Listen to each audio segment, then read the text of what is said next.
Hola, ¿cómo están? Espero que estén listos para la clase de hoy. El tema es teoría del conocimiento y vamos a discutir de dónde viene la filosofía y qué significa filosofar. ¿Listo? No va a ser muy complicado, la clase va a tener 4 momentos muy claros para que ustedes puedan ir siguiendo el hilo, ir tomando apuntes de la información importante y así todo lo que aprendan se les quede en su cabeza.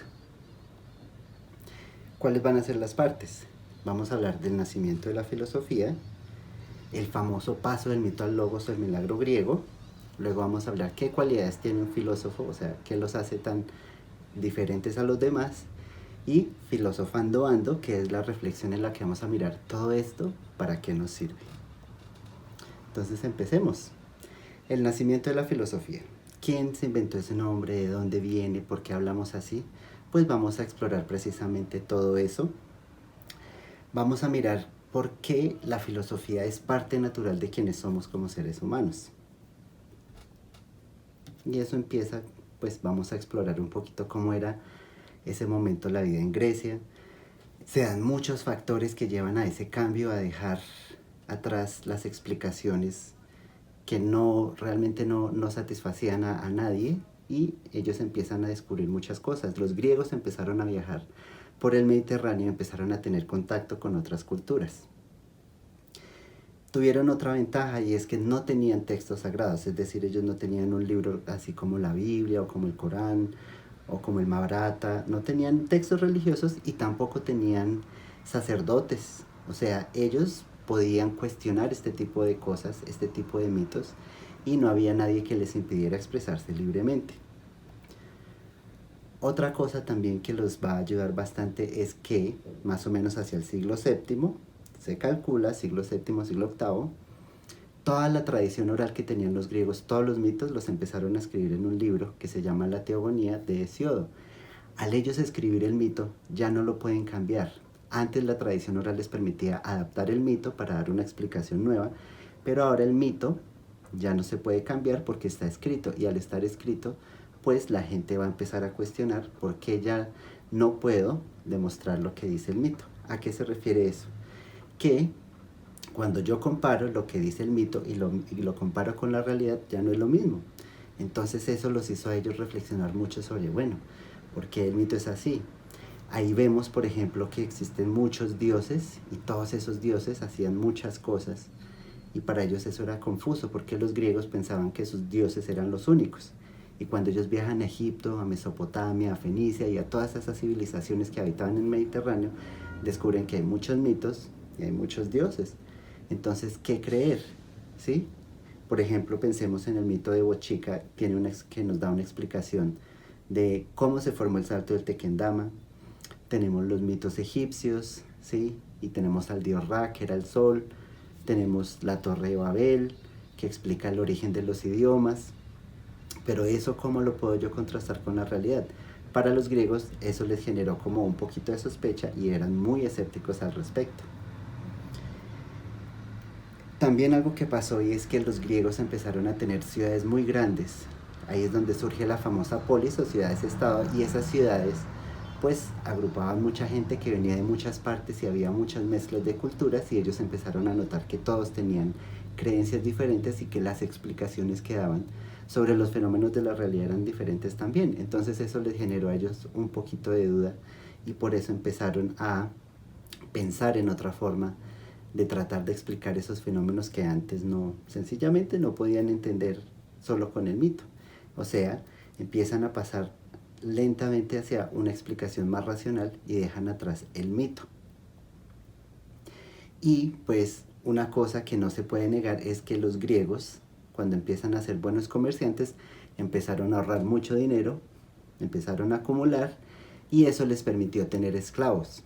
Y los esclavos les liberaban de todas esas tareas cotidianas, entonces ya no tenían ni que cultivar la tierra, no tenían que preocuparse por mantener sus casas organizadas, por cocinar, porque eso lo hacían sus esclavos. Y al tener tanto tiempo libre, pues los griegos se dedicaron únicamente a pensar.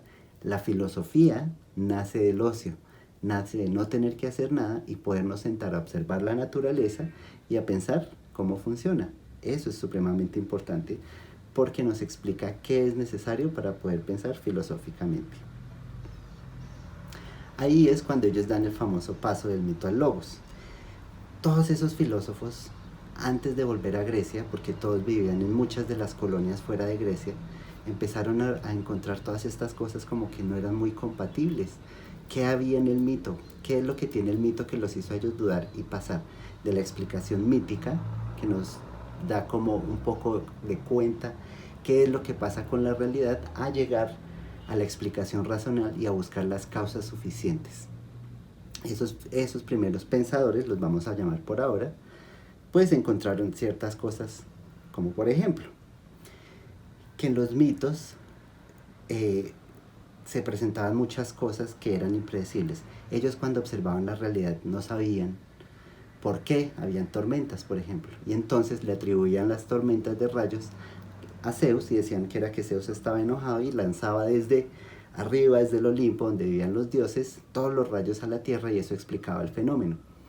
Pero eso mismo hacía que fuera impredecible, porque si un día los dioses se despertaban de mal genio, a la humanidad le iba mal. Y pues a ellos decían, eso no puede ser así. Esa parte del mito no les gustó. ¿Qué más pasaba? Que ellos veían que esos mitos eran unas narraciones fantásticas, llenas de imágenes muy interesantes. Entonces tenían mitos que contaban muchas historias y con seres que tenían características que no eran humanas. Y así trataban de explicar las cosas. Ellos decían, sí, pero eso tampoco me explica cómo funciona la realidad. Entonces tampoco puedo confiar en el mito en ese sentido. Otra cosa que era supremamente importante fue que notaron que todos los dioses tenían formas humanas. Al ser antropomorfizados, o sea, tener forma de hombre o humanos, también tenían cualidades de humanos. Entonces por eso era que se enojaban, por eso era que concursaban. Entonces el famoso mito de Aracne, cuando Aracne se convierte en araña, porque a la diosa no le gustó que Aracne fuera tan buena tejedora. Entonces vemos que los dioses experimentan emociones humanas, y pues ellos veían a los dioses como seres que no les preocupaban los asuntos humanos. Entonces decía, si a ellos no les preocupan esas cosas, en realidad los dioses son lo que están diciendo. Entonces empezaron a dudar de eso. Y pues el no saber qué va a pasar, el no saber el estado anímico de los dioses, les generaba a ellos una angustia, porque no sabían, no podían planear hacia el futuro, porque si hoy cultivaban algo y la diosa de la cosecha estaba de mal genio, pues ¿qué pasaba? No tenían una buena cosecha. Entonces ellos decían, eso no es posible, ¿cómo puedo yo averiguar el futuro? Y eso los llevó a ellos a buscar las explicaciones en métodos adivinatorios. Nosotros hoy en día utilizamos métodos adivinatorios todavía. Por ejemplo, hay gente que va a que le lean el tabaco, que le lean el cigarrillo, que le lean el té. Todavía los periódicos publican el horóscopo, diciéndole a la gente cómo debe planear su día. Hay gente que le lee las cartas, y cuando vamos por la calle vemos que nos entregan volanticos que dicen que alguien le ayuda, porque esa angustia ante no saber qué va a pasar en el futuro, pues generaba un poquito de miedo en ellos. ¿Eso qué hacía ver? Que el mundo de los mitos era caótico, o sea, no seguía un orden lógico y racional. Todo dependía del estado de humor de los dioses, y entonces a los griegos no les parecía eso una explicación suficiente para entender la realidad. Entonces, como no provee explicaciones racionales y la imaginación es mucho más fuerte, y los dioses son humanos, se parecen a los hombres y no pueden adivinar el futuro, pues deciden no aceptar más el mito. Recuerden que como ellos no tenían textos sagrados y el mito ya estaba escrito y no se podía cambiar para adaptarse a las circunstancias, y podían hablar libremente, o sea, vivían en una polis, en una ciudad-estado en donde los hombres libres, ojo, libres porque los esclavos no podían participar de eso, pero los demás podían expresar sus opiniones y cuestionar lo que estaban viviendo. Entonces así empiezan ellos a cuestionar la realidad. ¿Eso a qué nos lleva? A que estos primeros pensadores, pues cuestionando la realidad, empezaron a buscar las razones detrás de todo, fuera del tipo que fuera. Y a esos primeros hombres se les llamó filósofos. Entonces ahí viene la palabra filosofía. Resulta, y dice la historia, pero nadie lo ha comprobado, que un día Pitágoras, después de que había vivido en Egipto mucho tiempo, volvió a Grecia y le preguntaron, bueno, ¿Y eso a lo que usted se dedica, cómo se llama? Explíquenos. Y él dijo, pues no es tanto como que yo haga algo, sino que es algo que me gusta hacer. Y es que yo amo saber. Y por eso, cuando él habló en griego, dijo la palabra philein, que quiere decir amor, y sophos, sabiduría. Entonces decía, yo tengo es amor por la sabiduría. O sea, él tenía un gusto natural por saber. Y eso también en algún momento lo utilizó Aristóteles para decir que todo hombre por naturaleza tiene el deseo de saber. Y es cierto, piensa que tú también sientes curiosidad muchas veces y quieres saber cosas. A veces no de los temas que quisiéramos en el colegio que tú aprendieras, pero sí de muchas cosas. O sea, vemos que ahí hay unas ciertas cualidades que tú ya tienes. ¿Eso a qué nos lleva?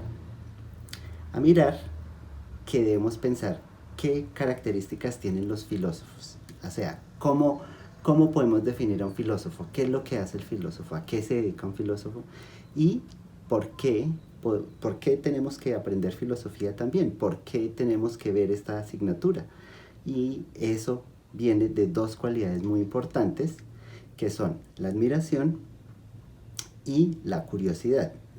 ¿A qué se refiere eso?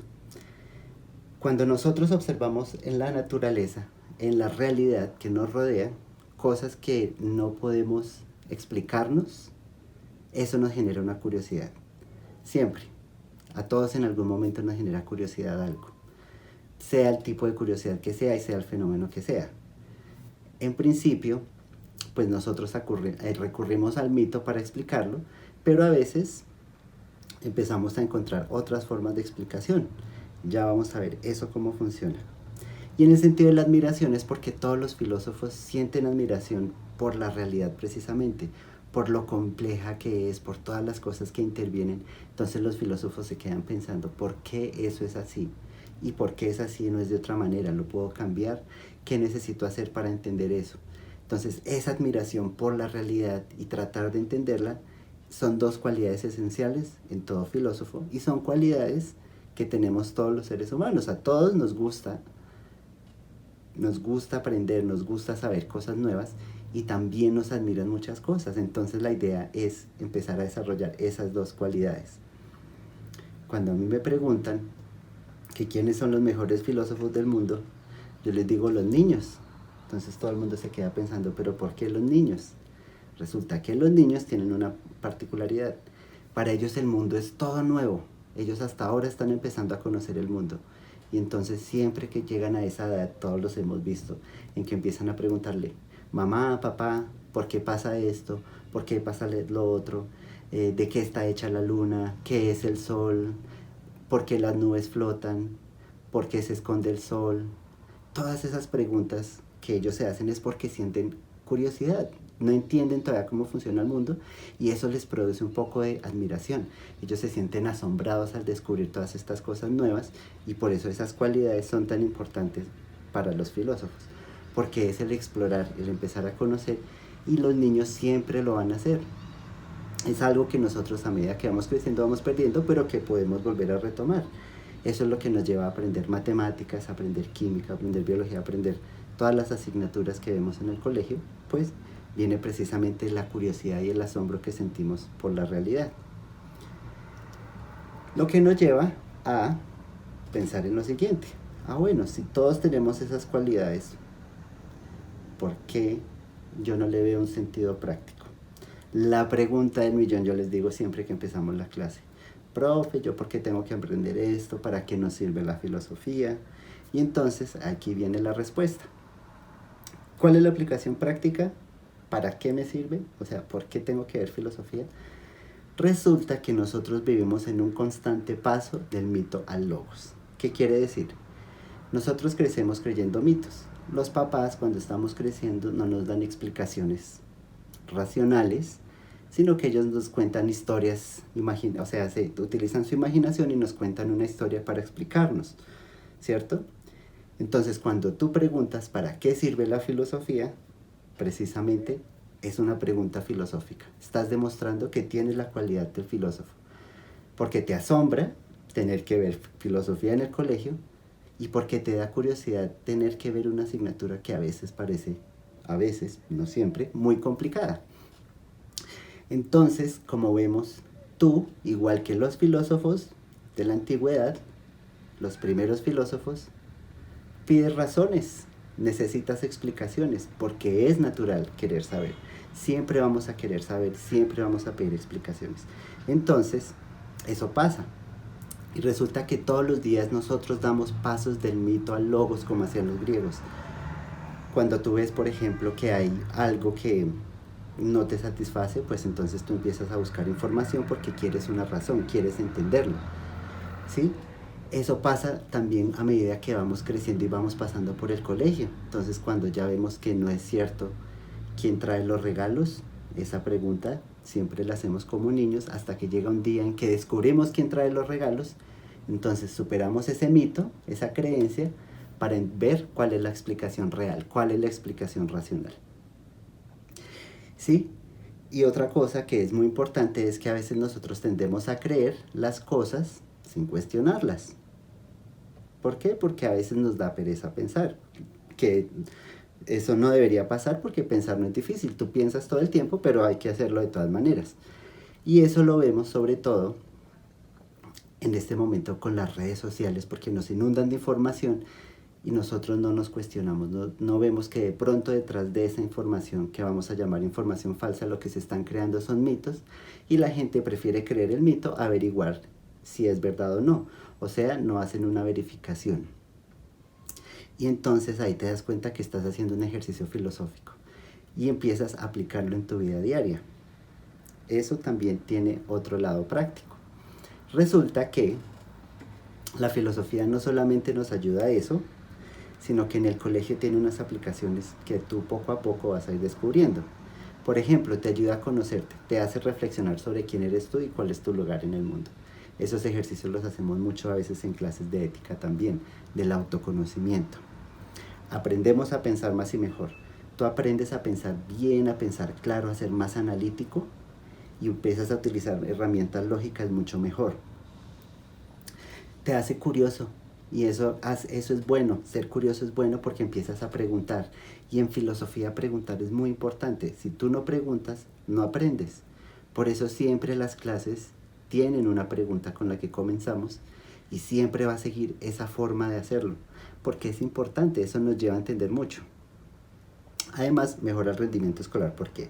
Porque tenemos que leer, entonces hacemos ejercicios prácticos como los que hemos hecho en clase, aplicamos ciertos métodos, pero también te enriquece el vocabulario porque la filosofía, como hemos visto en clase, las palabras a veces tienen muchos significados y entonces empezamos a pensar mejor y a utilizarlas adecuadamente. Además de que como tenemos que exponer nuestras ideas, aprendemos a construir racionalmente nuestros argumentos. Por eso también veíamos los silogismos, porque eso nos ayuda a construir nuestros argumentos siguiendo una lógica y a llegar a una conclusión de la forma más adecuada. Pues bueno, espero que este breve recorrido para comenzar a discutir el tema de teoría del conocimiento y que nos va a llevar a la filosofía de los presocráticos te haya servido. Ahí te das cuenta entonces que la filosofía sí es importante, sí es práctica y sí la utilizas, aunque pareciera que no. ¿Listo? Espero que hoy hayas aprendido mucho, que veas cómo la filosofía sí te sirve para la vida y que no vayas a dejar de ser curioso y asombrarte de la realidad. Chao.